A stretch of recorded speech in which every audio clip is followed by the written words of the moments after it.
PCB kit কেনার জন্য কোনো একটি ইলেকট্রনিক্স দোকানে চলে এসেছি। আজ আমি আমার সামনে একটি পিসিবি দেখতে পাচ্ছেন। এই পিসিবির সাথে যে ফ্লাইব্যাকটি থাকে সেটি কিন্তু প্রথম অবস্থায় লাগানো থাকে না এবং নেটবোর্ডটি এটির সাথে লাগানো থাকে। নেটবোর্ডটি লাগানোর সময় এখান থেকে আমাদের ভেঙে নিতে হবে। ভিউয়ার্স, দোকানের যে সেলসম্যান আছেন উনি এই পিসিবিটি এখন আমাদের টেস্ট করে দিবেন, অর্থাৎ ফ্লাইব্যাকটি উনি লাগিয়ে নিয়েছেন। ফ্লাইব্যাকের যে স্ক্রিন এবং ফোকাসের তারটি উনি লাগাচ্ছেন। সিআরটি পিসিবি কিট কেনার সময় অবশ্যই সেটি চেক করে নিয়ে যেতে হবে। হ্যালো ভিউয়ার্স, আসসালামু আলাইকুম। আপনারা দেখছেন ডিভাইস ভ্যালি।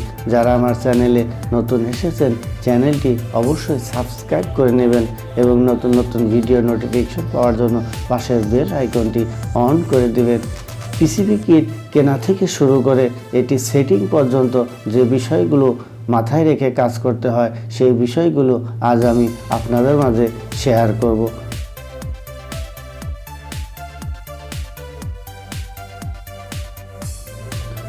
ভিউয়ার্স, আমি পিসিবিটি একেবারে ইনটেক কিনে নিয়ে এসেছি।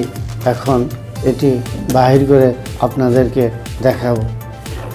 একেবারে ফ্রেশ ঝকঝকে একটি নতুন পিসিবি আপনারা দেখতে পাচ্ছেন। এই পিসিবির সাথে প্রথমে কি কি জিনিস দেওয়া আছে সেটি একটু দেখে নিই। প্রথমে আমরা একটি রিমোট দেখতে পাচ্ছি। একটি ভালো মানের একটি রিমোট দেওয়া আছে। এখানে আরেকটি প্যাকেট দেখতে পাচ্ছেন। এখানে কিছু স্পেয়ার, অর্থাৎ আমাদের যে সিআরটি পিসিবিটি ওয়্যারিং করতে যে ধরনের cable, AC cord, audio video jack, IR sensor, বিভিন্ন অংশ এখানে দেওয়া আছে। ভিউয়ার্স, এখন আমরা পিসিবিটি বক্সের ভিতর থেকে সুন্দর করে বাহির করে আনব।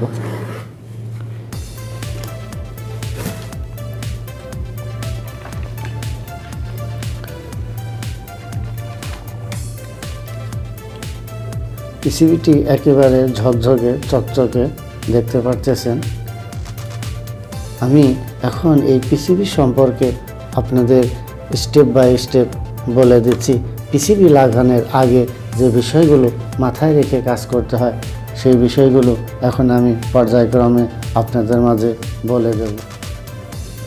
আপনারা দেখেছেন পিসিবি কেনার সময় এখানে যে আমাদের যে নেটবোর্ডটি ছিল এই নেটবোর্ডটি কিন্তু একেবারে ইনটেক অবস্থায় ছিল। এটি আমরা এখান থেকে ভেঙে নিয়েছি। এ হচ্ছে আমাদের সেই নেটবোর্ড।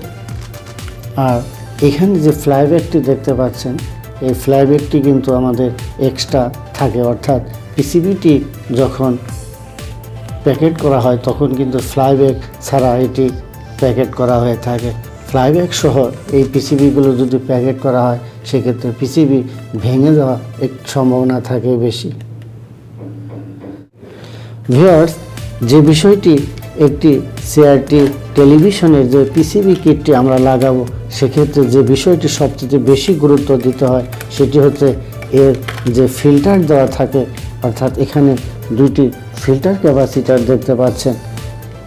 এই হচ্ছে আমাদের দুইটি ফিল্টার, এই একটি ফিল্টার, এই একটি ফিল্টার, অর্থাৎ এটি আমাদের 110 ভোল্ট যে আমাদের ভি প্লাস ভোল্টেজ, সেই ভোল্টেজের জন্য যে ক্যাপাসিটারটা ব্যবহার করা হয়েছে এটি আসলে আকারে খুবই ছোট।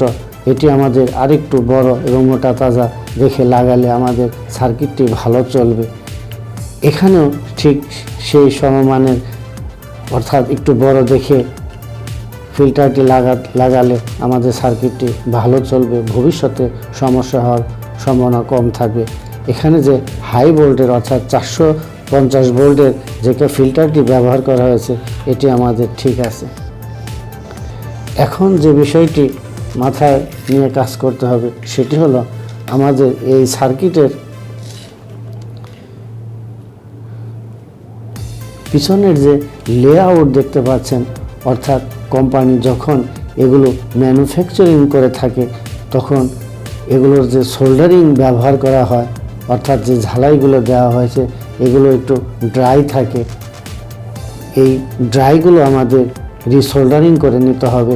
তা না হলে কিছুদিন চলার পর, যেহেতু এই সার্কিটগুলো অনেক গরম হয়, কিছুদিন চলার পর এগুলো দ্রুত ড্রাই হয়ে সার্কিটটিতে সমস্যা দেখা দেওয়ার সম্ভাবনা থেকে যায়। আমাদের এই অংশটি হচ্ছে আমাদের যে পাওয়ার সেকশন, অর্থাৎ এখানে যে একটি বড় সাইজের একটি ট্রানজিস্টর দেখতে পাচ্ছেন, এখানে চপার ট্রান্সফর্মার রয়েছে, আনুষঙ্গিক আরও বড় বড় কম্পোনেন্ট রয়েছে যেগুলোর মধ্যে আমরা রিসোল্ডারিং করে নেব। অর্থাৎ এই পিসিবিতে যে ফ্লাইব্যাক ট্রান্সফর্মারটি দেখতে পাচ্ছেন, এই ফ্লাইব্যাক ট্রান্সফর্মারটি আমরা কেনার সময় আমাদের লাগিয়ে দেওয়া হয়েছে। এখানে যে সোল্ডারিংটা করা আছে এটি আমাদের অনেক সুন্দরভাবে করে দেওয়া হয়েছে, এক্ষেত্রে আমাদের কোনো সমস্যা হবে না। এটি হচ্ছে আমাদের হরিজন্টাল আউটপুট ট্রানজিস্টর। এখানে আমরা একটু সোল্ডারিং করে নেব। এই সাইডটিতেও এখানে আছে ভার্টিক্যাল আইসি, এটি বেশ হিট হয়ে থাকে, এটিও আমরা রিসোল্ডারিং করে নেব। আর যে মাইক্রো প্রসেসর যে আইসিটি রয়েছে সেটি প্রত্যেকটি লেগ আমরা ভালো করে রিসোল্ডারিং করে নেব।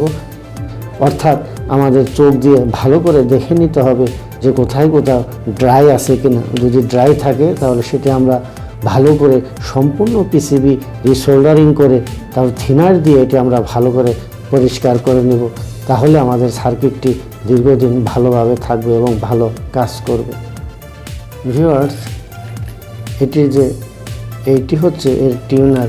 এই টিউনারের এই অংশটিকে আমরা ভালোভাবে রিসোল্ডারিং করে নেব। এমনকি এখানে যে সাউন্ড আইসি দেখতে পাচ্ছেন, অর্থাৎ 2002 একটি সাউন্ড আইসি ব্যবহার করা হয়েছে।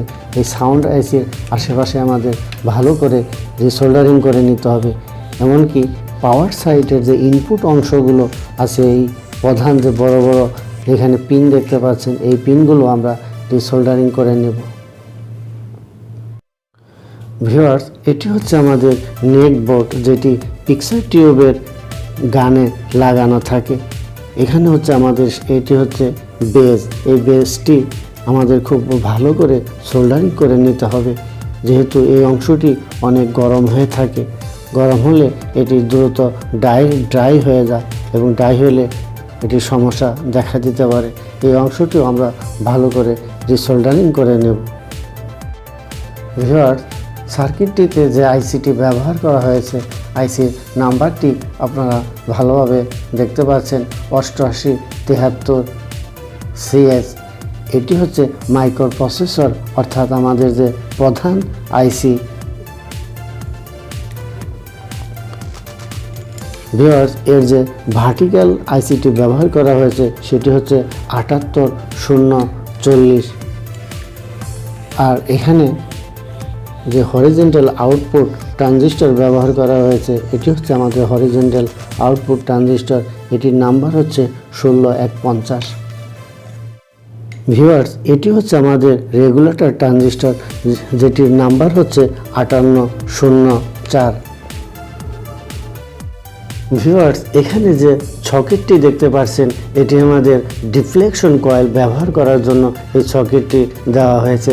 এখানে যে আমরা কেবলগুলো লাগাবো সেগুলো আমাদের কানেকশন মিলিয়ে লাগাতে হবে। আর এই সাইডে আরেকটি কানেক্টর দেখতে পাচ্ছেন, যে কানেক্টরগুলো যে আমরা হরিজন্টাল বুস্ট করে থাকি, অর্থাৎ হরিজন্টাল ওয়াইড কম বেশি হলে এখানে আমরা পরিবর্তন করে সেটি মিলিয়ে নিতে পারবো।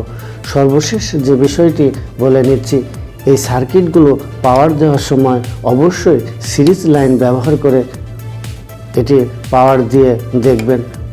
যদি কোথাও শর্ট থাকে সেক্ষেত্রে পিসিবিটি সিরিজ লাইনের কারণে রক্ষা পাবে। ভিউয়ার্স, এই পিসিবির দামগুলো বিভিন্ন সময় ওঠানামা করে থাকে, স্থানভেদেও কম বেশি হয়ে থাকে। আমি এই পিসিবিটি বর্তমানে 1260 টাকা মূল্যে কিনেছি। ভিউয়ার্স, আমাদের এই পিসিবিতে সবগুলো কানেকশন করার পর সর্বশেষে যে কাজটি করতে হবে সেটি হচ্ছে আমাদের এখানে যে ফোকাস এবং স্ক্রিন মিলিয়ে নিতে হবে। ফ্লাইব্যাকের এবং ফোকাস এবং স্ক্রিন এই দুটি মিলিয়ে নিতে হবে।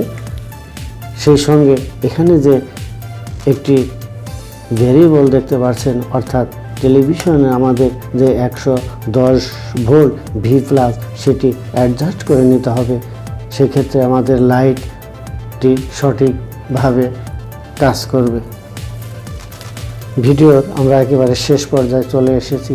যদি ভিডিওটি ভালো লাগে অবশ্যই একটি লাইক দেবেন এবং আপনাদের যদি কোনো মতামত থাকে আমাকে কমেন্ট বক্সে জানাবেন, আমি সেই মতামতের উত্তর দেওয়ার চেষ্টা করব।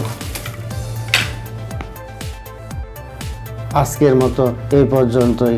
আল্লাহ হাফেজ।